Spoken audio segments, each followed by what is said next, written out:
Video game developers spend a lot of time and money trying to tell us or show us what to do next. But sometimes we don't want to do that. We want to do this instead.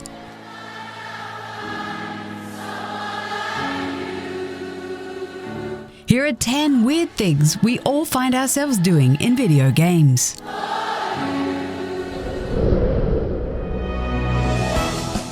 While caring for and nurturing your Sims is a fine thing to do, to us, and especially Reddit, torturing your Sims is the most creative and fun thing you can do in the game. There are classics which include starving your Sim, making them swim in a pool but then taking away the ladder, or putting them in a room they can't get out of. But to our surprise, The Sims has evolved quite a bit over the years, and the ways of torture have too. There's death by embarrassment, which we've experienced firsthand entering the wrong classroom in college. Death by poison. And, of course, death by cowplant.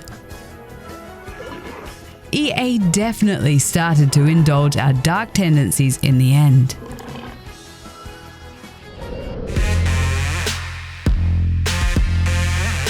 Grand Theft Auto is a game that rewards you for being destructive. So what better way to rebel than to be a safe and law-abiding citizen? This town may be full of gangs and crime, but not us. We stop at red lights and leave a safe amount of space between ourselves and other cars. There is also a classic variant, being a law-abiding taxi driver. Though we suspect in GTA 6 we will be a law-abiding Uber driver too. If you enjoyed our service, please give us 5 stars, or in this case, a like and subscribe.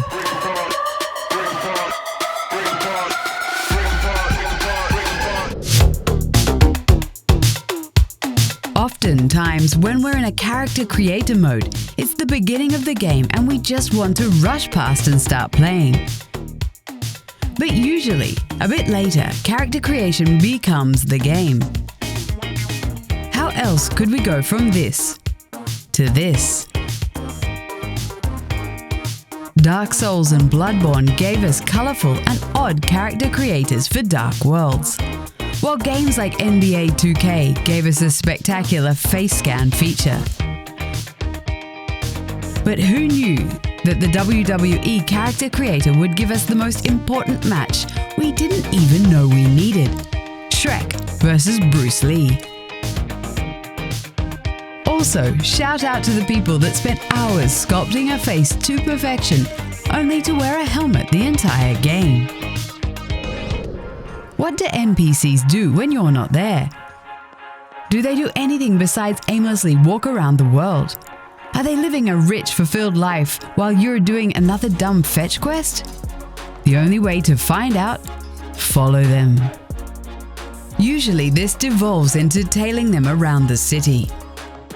But in Red Dead Redemption 2, Rockstar went to great lengths to give their NPCs full and varied lives. There's something inherently watchable to this, despite how mundane it is. We think that's why the 2016 GTA 5 Deer Cam became so popular. Twitch streamer Brent Watanabe created a modded version of GTA 5 where an invincible deer would just run around the world. The deer was unscripted and made all of its own decisions. Let's just take in the fact that we're not alone here. It's okay to admit you have a problem. Reloading when it's safe is a smart thing to do. But reloading all the time, even if you're in the middle of a battle with most of your clip left, is not. We get it. 99% of the time you can reload without harm. But doing so mindlessly or because you have OCD will definitely get you reload insecurity syndrome. Here, we can help. Here's people dying from RIS to remind you of the cost. But if this goes on any longer, you can expect us to gather your friends and call an intervention. Okay, let's just get this one out of the way. Sometimes we are complete children, and potty jokes are the funniest thing in the world. Getting Codsworth to call us names is only the tip of the iceberg, really. We think it's important that we set the hierarchies of our clans in Warframe. Like in Brian's here, you too could go from Executive Smeller to Terry. It's also important that the NPCs refer to us accordingly, and that our Pokemon get named appropriately to their abilities. You know, it's the little things that count. Though one might classify this as torture, we prefer the prevailing wisdom found on Reddit. This is a path to enlightenment. Park guests use theme parks to test their bodies and minds to find a higher state of being. The crowded and confusing lines can test the spirit against earthly distractions, while the mazes can test mental fortitude and will. And the 3,000-year in-game roller coaster can test against bodily desires for things like water and sustenance. It truly takes only the most devoted of people to exit the parks and, of course, create them. Namaste.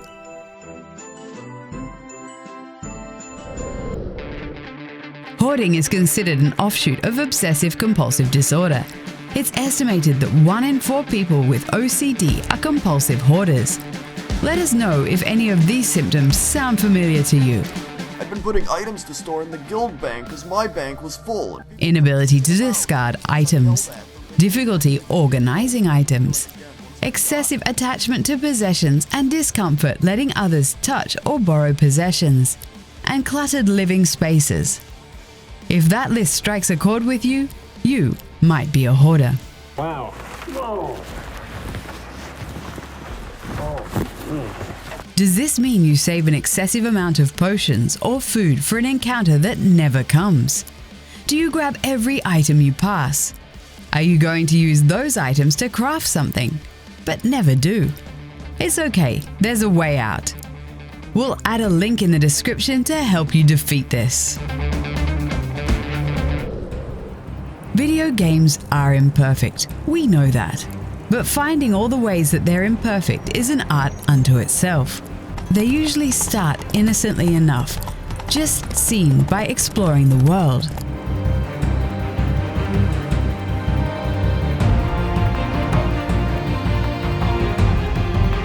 But the best bits are found with experimentation and exploration, and help us expand upon the game.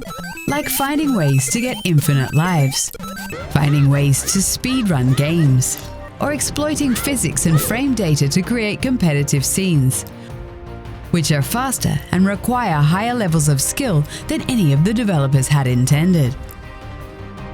When you release a game into the world, we take it and make it our own.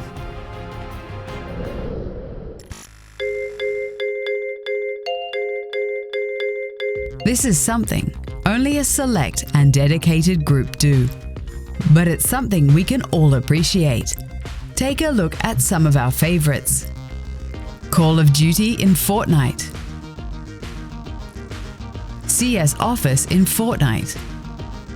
The actual Office in Fortnite.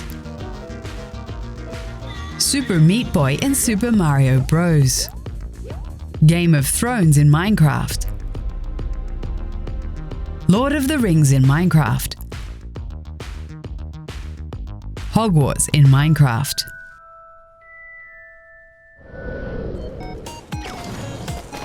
BM is short form for bad manners, and it existed long before video games.